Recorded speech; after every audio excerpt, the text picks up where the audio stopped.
Hello kids, this is Sonia Surana. Welcome back to Aloha classes. आज हम इस वीडियो में chapter 1 that is how when and where को continue करेंगे।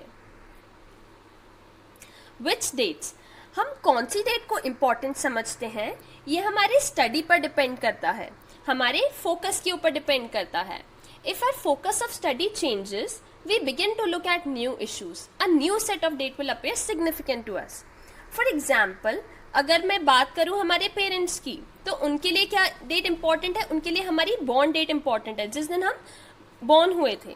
ठीक है, वो उसी डेट को हर साल सेलिब्रेट करते हैं, है ना। जैसे आपका बर्थडे हर साल मनाते हैं ना, वो हम उसी की बात कर रहे हैं।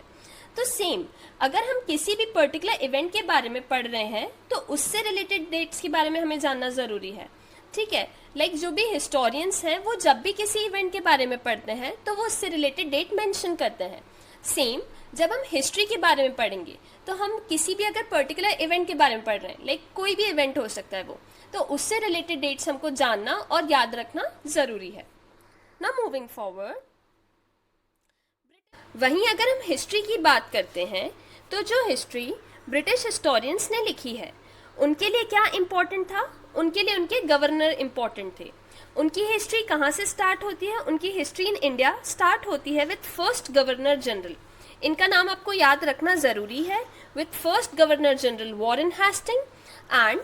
एंड कहाँ पर होती है?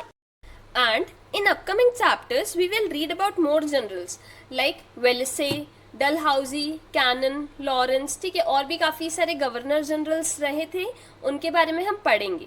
जितनी भी डेट्स हैं, ठीक है, जितनी भी डेट्स हैं जो ब्रिटिश हिस्टोरियंस ने लिखी हैं वो इन्हीं लोगों से कनेक्टेड हैं कि वो क्या एक्टिविटीज़ करते थे, उनके अचीवमेंट्स के बारे में, उनकी पॉलिसीज़ के बारे में।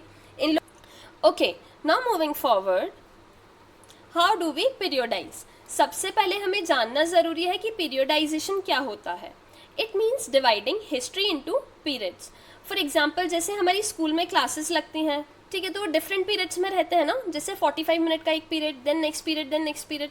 ठीक है, तो जो हमारा स्कूल का सेशन है वो कहाँ से स्टार्ट, मतलब हमारा स्कूल का जो सेशन मॉर्निंग से लेके इवनिंग तक होता है, तो वो डिफरेंट पीरियड में डिवाइड रहता है। वैसे ही जो इंडिया की हिस्ट्री है वो भी अलग अलग पीरियड्स में डिवाइडेड है। ठीक है, हम एक थिंकर फिलोसोफर के बारे में जानते हैं, जेम्स मिल। जेम्स मिल एक इकोनॉमिस्ट और एक फिलोसोफर थे। उन्होंने एक बुक लिखी, उस बुक का नाम था the history of British India.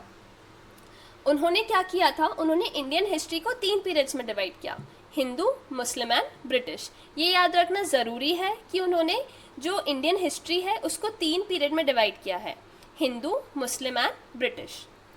Okay, now moving forward, जो मिल थे, ठीक है, जो जेम्स मिल थे, उनके अकॉर्डिंग क्या था, उनको लगता था कि जो एंशियंट सोसाइटी है, एंशियंट सोसाइटी क्या होगी कि जो भी कंट्री एशिया में लाई कर रही है, ठीक है, वो लोअर लेवल ऑफ सिविलाइजेशन पर है देन यूरोप। इसका मतलब क्या हुआ कि वहाँ पे कम डेवलपमेंट है, कि एशिया में जितनी भी कंट्रीज हैं उधर पे कम डेवलपमेंट है। किससे कंपेयर करने पे?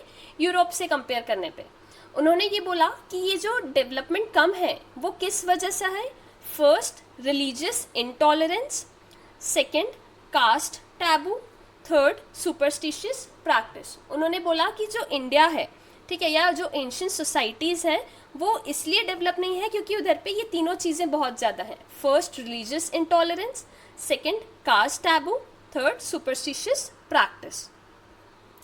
ओके, नाउ मूविंग फॉरवर्ड, ठीक है, according to Mill, to civilise India, उन्होंने बोला अगर आपको इंडिया को सिविलाइज करना है तो आपको क्या करना पड़ेगा कि आपको उनके मैनर्स, जो यूरोपियन कंट्रीज हैं उनके मैनर्स फॉलो करने पड़ेंगे। सेकंड, उनके इंस्टीट्यूशंस जो हैं आप वहाँ पे पढ़ने जाओ। थर्ड, उनका जो आर्ट है, किसी भी फॉर्म का आर्ट है, उसको आप प्रैक्टिस करो। फोर्थ, उनके जो लॉज हैं उनको आप अपने इंडियन या अपने एंशियंट कल्चर में लेकर आओ। ठीक है, उन्होंने बोला कि जब सारा का सारा यूरोपियन के अकॉर्डिंग चलेगा, like European manners, art, institutions, law रहेंगे, तो जो इंडिया है वो काफ़ी ज़्यादा ग्रो कर जाएगा और आपको हैप्पी पीपल मिलेंगे इंडिया में, लाइक काफ़ी ज़्यादा प्रोग्रेस करते हुए आपको लोग मिलेंगे। नाउ, अब अगर हम आगे पढ़ते हैं तो हमें पता चलता है कि और भी हिस्टोरियंस थे जिन्होंने डिवाइड किया है इंडियन हिस्ट्री को ancient, medieval and modern period में। तो ये मेजर हमने क्लासिफिकेशन देख लिया है। ठीक है, तो आज इस वीडियो में बस इतना ही। अब हम नेक्स्ट टॉपिक कवर करेंगे अगले वीडियो।